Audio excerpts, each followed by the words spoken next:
बिस्मिल्लाहिर्रहमानिर्रहीम। अस्सलाम वालेकुम जी। मैं नजमुल हुसन बाजवा हूँ।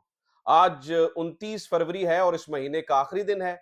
साथ ही साथ नई असम्बली का पहला दिन है, यानी कि आज कौमी असम्बली का 16वां इजलास बुलाया गया। इस 16वें इजलास में नाज़रीन किराम, आज इस हुकूमती टोले को समझ आ गई होगी कि तहरीक इंसाफ के ये जो 100 के करीब लोग इधर बैठे हैं ना, इन्हें फेस करना इतना आसान नहीं होगा। तिगनी का नाच नचा के रख देंगे। क्यों? क्योंकि ये वो लोग हैं जो 2 साल मारे खा के आए हैं, जिन्होंने 2 साल मफरूरियां काटी हैं। ये वो लोग हैं जो 2 साल अपने घरवालों से, तकरीबन 10 महीने तो अपने घरवालों से नहीं मिल सके हैं। ये वो लोग हैं जो शादियों पे नहीं जा सके, अपने करीबी लोगों के मर्ग पे नहीं जा सके, जिन्होंने जेलें काटी, जिन्होंने इगवा सहे। आज इतनी देर के बाद, इतना जुल्म, जबर और बर्बरियत देखने के बाद, ये लोग आपको चैन से बैठने नहीं देंगे और अवाम के हकूक पे डाका डालने नहीं देंगे। आज नाज़रीन किराम, ये डायरेक्शन तय हो गई है कि ये जितनी भी देर इस असेंबली ने रहना है, यानी जितनी देर भी इस गवर्नमेंट ने रहना है, 5 महीने रहती है, 6 महीने रहती है, 1 साल रहती है, इसने चलना कैसे है? इसके इसके रोज इस असेंबली में हुआ क्या करेगा? आज असेंबली के अंदर क्या हुआ? फिर हमें ये खबर मिली कि नवाज शरीफ साहब को आज असेंबली के अंदर जूता पड़ गया है। पहले पहले ये खबर उड़ी, बाद में पता चला नहीं बोतल पड़ी है, कुछ लोगों ने कहा मास्क पड़ा है। ये क्या वाकया हुआ, इस बारे में कुछ आपको बताना है। फिर पता चला जी, कौमी असेंबली के अंदर मरियम नवाज साहब आई हुई थी, इसहाक डार साहब थे और ये सारे जो शरीफ खानदान के जो तीनों लोग हैं, ये फौरी उठ के फौरन वहां से भागे। वो क्या वाक़या हुआ जिसके बाद इन्हें भागना पड़ा? इसकी कुछ तफ़सीलात मेरे पास मौजूद हैं। शेर अफ़ज़ल मरवत ने, बैरिस्टर गौहर ने, गौहर अयूब अपना इन सब ने जो है ना वो आज क्या किया?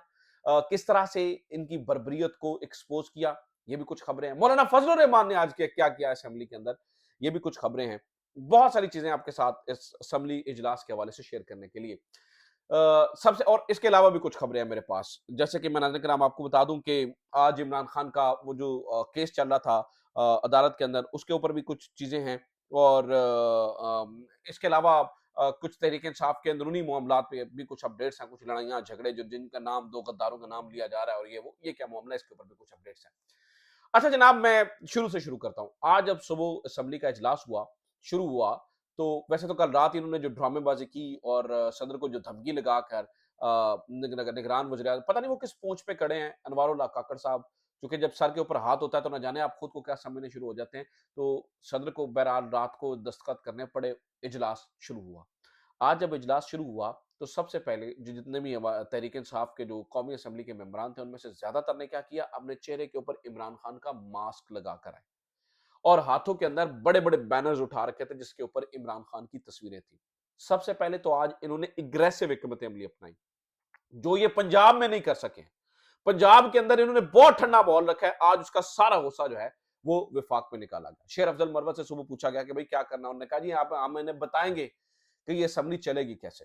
तो जनाब, सबसे पहला काम इन्होंने ये किया कि आते ही जो है ना वो स्पीकर के डायस का घेराव कर लिया और नारेबाजी करना शुरू कर दी। कौन बचाएगा पाकिस्तान, इमरान खान के नारे लगे, कैदी नंबर 804 के नारे लगे गए, इमरान खान तेरे जान निसार के नारे लगे गए और इसी तरह के जो है ना वो ना, अब ये सारी सिचुएशन मुझे लगता है कि नून लीग या पीपल्स पार्टी या हुकूमती टोला एक्सपेक्ट कर तो रहा था कि ये गड़बड़ करेंगे, लेकिन इतना उधम मचेगा ये कोई जो है ना वो एक्सपेक्ट भी नहीं कर रहा था। मीनवाइल जब दस्तखत वगैरह होना शुरू हुए, तो जो नवाज शरीफ साहब हैं, जब वो दस्तखत करने के लिए पहुंचे, वैसे तो जब अब आज नवाज शरीफ साहब एंटर हुए ना, तो एंटर होते ही उनकी बॉडी लैंग्वेज बड़ी मुरझाई हुई थी, चेहरा लटका हुआ था, जैसे बादल ना खास्ता उन्हें आज कौमी असेंबली के अंदर आना पड़ा।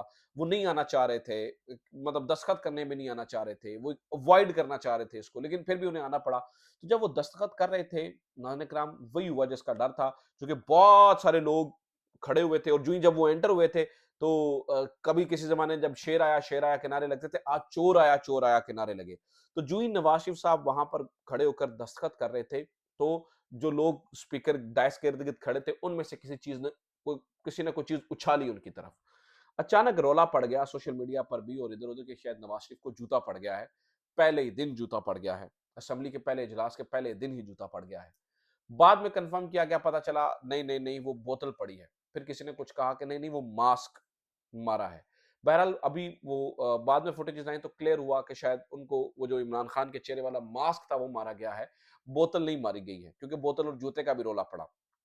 बहरहाल जो भी हो, बड़ा एक अनफॉर्चुनेट वाकया था। लेकिन आप जब अवाम के मैंडेट के ऊपर डाका डाल के आते हैं, तो आप इन लोगों से क्या एक्सपेक्ट करते हैं? वो आपको चैन से जीने देंगे असेंबली के अंदर? ऐसा नहीं होगा।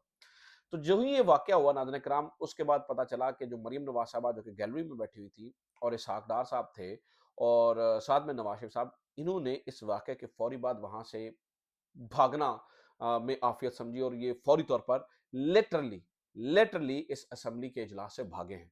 यानी कि उन वो बाद में किसी कार्रवाई का हिस्सा नहीं बने, किसी चीज़ का हिस्सा नहीं बने और वहाँ से जो है ना वो उन्होंने वहाँ से भाग के निकले हैं।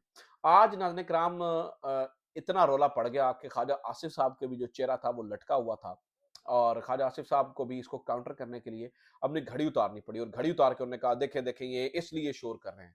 यानी कि ये घड़ी चोर की तरफ उन्होंने इशारा किया।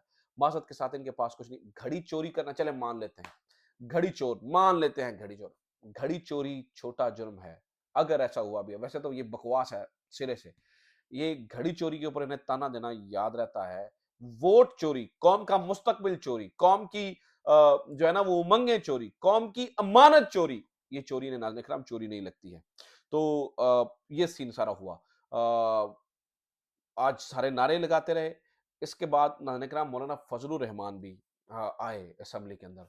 तो मौलाना फजलुर रहमान से सहाफ़ी ने पूछा कि मौलाना साहब कैसे लग रहा है आपको? मौलाना साहब बताइए ये किस तरह आज असेंबली में आए? उन्होंने कहा ये असेंबली तो नहीं है। तो फिर पूछा गया कि फिर मौलाना साहब क्या है? तो उन्होंने कहा ये कुछ और ही है। ये असेंबली नहीं है, ये कुछ और ही है। फिर सवाल पूछा गया कि मौलाना साहब आपके ख़्याल में कितनी देर चलेगी ये असेंबली? तो मौलाना फजलुर रहमान ने कहा कि मुझे नहीं लगता ये ज़्यादा देर चल सके। तो मौलाना फजलुर रहमान साहब ने भी इंडिकेट कर दिया कि ये असेंबली ये चलेगी नहीं पार्टी। देखिए उसकी वजह मैं नाज़रीन इकराम आपके सामने रख रहा हूँ। उसकी वजह ये है कि जो लोग मारे खा के आए हुए हैं ये आप आम बंदे ना समझिए ये कि वो 100 लोग हैं और हम जो है ना वो ज़्यादा लोग हैं, ऐसा नहीं है। ये लोग जो है ना वो रेजिस्टेंस का पहाड़ है। ये वो लोग हैं जिन्होंने रेजिस्टेंस दिखाई है। ये वो लोग हैं जिन्होंने मारें खाई हैं। ये वो लोग हैं जिन्होंने जो है ना वो कौम का मैंडेट लिया है असल में और लड़ के लिया है, जिनके पेपर छीने गए और ये सारी चीजें हुआ। ये वो तारीख का हिस्सा वो बाद में वो उसके ऊपर जो है ना वो मैं नहीं जाना चाहूंगा। अच्छा नाज़रीन इकराम, रात को एक और गेम हुई, वो भी सुन लीजिए। कहा गया जी तहरीके इंसाफ के साथ हाथ हो गया है और वो हाथ इस तरह से हुआ है कि साहबजादा हामिद रजा साहब ने एक लेटर जमा करवाया है और उस लेटर में वो ये बता रहे हैं चीफ इलेक्शन कमिश्नर को कि भाई हमें कोई मखसूस नशिस्तें नहीं चाहिए। हमें तो हमने जनरल इलेक्शन जो है ना वो सिंबल पे लड़ा ही नहीं है, तो हमें मखसूस नशिस्तें भी नहीं चाहिए। और इसी के ऊपर दो नंबरी करते हुए चीफ इलेक्शन कमिश्नर ने पाकिस्तान तहरीक इंसाफ के वकील को ये कहा कि जनाब देखिए कि वो तो कह रहे हैं हमें कोई जो है ना वो सिंबल चाहिए ही नहीं है। तो जनाब बाद में पता चला कि वो खतो किताबत तो किसी और मामले में हुई है। ये इस मामले में बात हो रही थी कि 25% कोटा चाहिए होता है, यानी कि आपने जो है ना वो सीटें देनी होती हैं कुछ खवातीन को भी, यानी जनरल सीटों के ऊपर भी खवातीन को इलेक्शन लड़वाना होता है। तो उसके बारे में उन्होंने लिस्ट मांगी थी कि अगर आपने कोई लड़ी है आपकी जो जनरल नशिस्तों के ऊपर कुछ खवातीन, तो वो बता दीजिए। तो उसके ऊपर जवाब दिया गया था नहीं जी हमने इलेक्शन नहीं लड़ा इस सिंबल के ऊपर और किसी खातून ने जो है ना वो इलेक्शन, हमारे पास किसी खवातीन की कोई लिस्ट मौजूद नहीं है। अब इसको जनाब उन्होंने मिस कोट करते हुए ये कहा। अब ये सरासर दो नंबरी है। इसके ऊपर सुबह आज हामिद रजा साहब ने कह दिया है कि जनाब मैं इनके खिलाफ जो है ना वो हत्के इज्जत का और आर्टिकल 6 के तहत जो है ना वो मुकदमा दर्ज करवाने जा रहा हूं।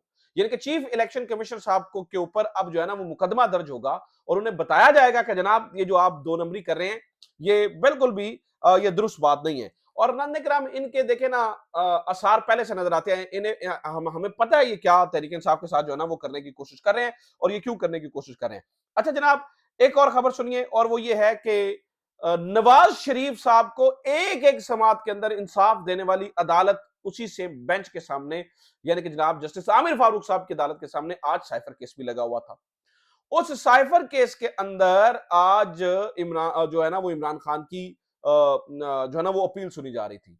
इसके ऊपर जनाब रंग बिरंगे बहाने, कभी कहा जा रहा है वो जो जिनने जो है ना वो ली हुई है, जो गवर्नमेंट ऑफ पाकिस्तान से पैसे ले रहे हैं, ठीक है, और तोशा खाना के अंदर भी और दूसरे इस मामले के अंदर भी, यानी कि कहा गया जनाब वो जी सरकारी जो प्रोसिक्यूटर हैं वो नहीं, जनाब उनकी फौतगी हो गई है तो वो वहां पर मसरूफ है और हम नहीं वो नहीं आएंगे, फिर लंबी तारीख दे दें और ये सारी चीजें। ये वही लोग हैं, वही अदालत नाज़रीन करम जो एक एक दिन के अंदर जो है ना वो नवाज शरीफ साहब को इंसाफ देती रही है, नवाज शरीफ साहब को फैसिलिटेट करती रही है, नवाज शरीफ साहब को जो है ना वो बैठाती रही है। तो अब यही लोग जो है ना वो नाज़रीन इकराम इमरान खान की बारी जो है वो लैतोले लाल से काम ले रहे हैं, हीले बहाने से काम ले रहे हैं, ड्रामेबाजियां जो है ना वो की जा रही हैं। खैर इसमें औरंगजेब साहब भी हैं, मियां गुल हसन औरंगजेब, तो मुझे उम्मीद है कि कोई शायद फैसला कंसेंसस से आए, लेकिन आमिर फारूक साहब की अदालत से मुझे कोई उम्मीद नहीं है।